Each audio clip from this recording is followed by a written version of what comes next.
¿Qué tal? ¿Cómo están? Bienvenidos a su canal Math 7 Clases a la Mano y hoy vamos a hablar de los elementos de la parábola en geometría analítica. Les doy la bienvenida y comencemos.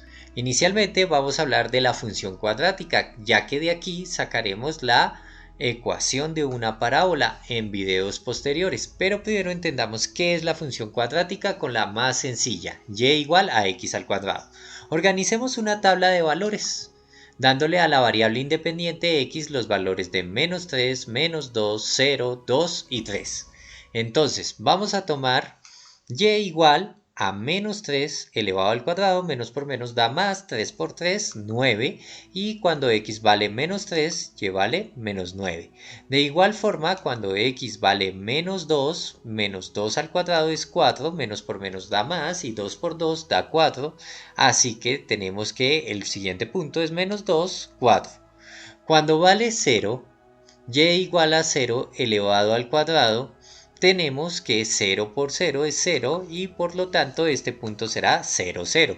Con 2, 2 elevado al cuadrado, 4. Y finalmente 3 elevado al cuadrado es 9. De esta forma completamos la tabla y vamos a graficar estos puntos en nuestro plano cartesiano.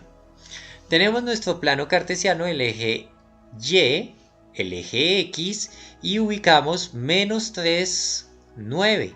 Menos 3 en X, 9 en Y, que sería este punto. Luego menos 2 en X, 4 en Y y finalmente 0, 0, que sería el punto de origen. Tenemos 2 en X, 4 en y luego 3 en X, 9 en Y.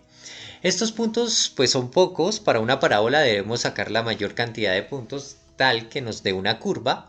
Aquí vamos a graficar la curva que es una parábola y pasa por estos puntos. Como les repito, entre más puntos mejor. Por ejemplo, menos 1 al cuadrado sería 1 y 1 al cuadrado sería 1, quedaría aquí. Esta es la forma de una parábola, partiendo de la forma más básica, que es la función cuadrática. Ahora miremos los elementos de la parábola antes de definir la parábola. Hago esto para que tengamos clara la definición, ya que la definición se basa en los elementos que tiene la parábola. Pues antes de empezar, miremos una parábola. Aquí está nuestra parábola, una parábola que está con esta línea roja identificada en nuestro plano cartesiano. Iniciamos. El eje de simetría es la línea recta que divide la parábola por la mitad de forma simétrica. Entonces, para esta parábola, la línea que pasa por la mitad y la divide en forma simétrica es esta línea amarilla que solo por coincidencia para este ejemplo es el eje Y. No necesariamente el eje de simetría va a ser el eje Y. Eso puede moverse o cambiar incluso al eje X. Simplemente el eje de simetría es una línea que parte simétricamente a la parábola. Continuamos. El vértice es el punto de intersección de la parábola con el eje de simetría. Vemos que esta línea viene acá de la parábola y corta acá con el eje de simetría. Por lo tanto, es ese el punto. ¿Vale? Este punto es nuestro vértice. Ahora ubicamos el foco, que es un punto fijo del plano que está a la misma distancia de la parábola con la directriz y se encuentra sobre el eje de simetría. Esta definición con la directriz la hablaremos más adelante porque el foco es muy importante en la definición de la parábola.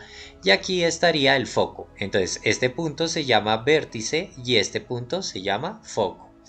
¿Qué es la directriz? Es una línea recta perpendicular al eje de simetría cuya distancia al vértice de la parábola es la misma que al foco. Mira, de aquí a aquí hay dos unidades.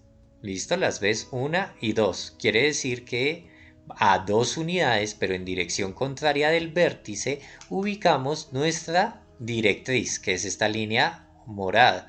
En este caso, pues coincide con el eje X, pero como les he dicho, no necesariamente tiene que coincidir. Esta línea morada sería nuestra directriz y finalmente el lado recto. Es una cuerda entre dos puntos de la parábola paralela a la directriz y que pasa por el foco. Es decir, esta línea que pasa de lado a lado de forma paralela a la directriz y que atraviesa el foco es el lado recto, los cuales son elementos que nos ayudarán a definir lo que es esta parábola en términos matemáticos con su respectiva función. Bueno, pero por ahora no nos interesan los términos matemáticos, nos interesa definir qué es la parábola. Entonces, voy a darles el ejemplo. Aquí tengo una parábola, tengo su foco y tengo la directriz. En la directriz ubique un punto, el punto A. Y quiero que pongan mucha atención a esto. Si yo mando una línea perpendicular a la directriz, toca un punto, este punto va a tener coordenadas XY si estamos en un plano cartesiano, y de ahí, de este punto al foco hay la misma distancia. La distancia que hay de aquí a este punto, de la directriz a este punto, es la misma que hay de ese punto al foco. Miremos otro ejemplo. Tenemos este punto, entonces la distancia que hay del foco a ese punto tiene que ser la misma que hay de ese punto a la directriz. ¿Qué pasa si lo tomamos de forma vertical? Pues la distancia que hay del foco aquí a la parábola es exactamente la misma que hay de ese punto a la directriz, como lo acabas de ver. Entonces, la parábola es el lugar geométrico donde un punto tiene la misma distancia a una recta fija llamada directriz y a un punto llamado foco. ¿Sí ves? Tienen la misma distancia de la recta fija llamada directriz y luego al foco. Ese es lo que define a la parábola. Es el lugar geométrico donde un punto tiene la misma distancia a una recta fija llamada directriz y a un punto llamado foco. Bueno, esa es la definición y los elementos de la parábola. Si el video te gustó, por favor suscríbete, nos brindarías un gran favor y apoyarías bastante el contenido de este canal. Somos Mat7 Clases a la Mano, síguenos en @Mat7W en Instagram, Twitter y Facebook. No siendo más, me despido y nos vemos en un próximo video.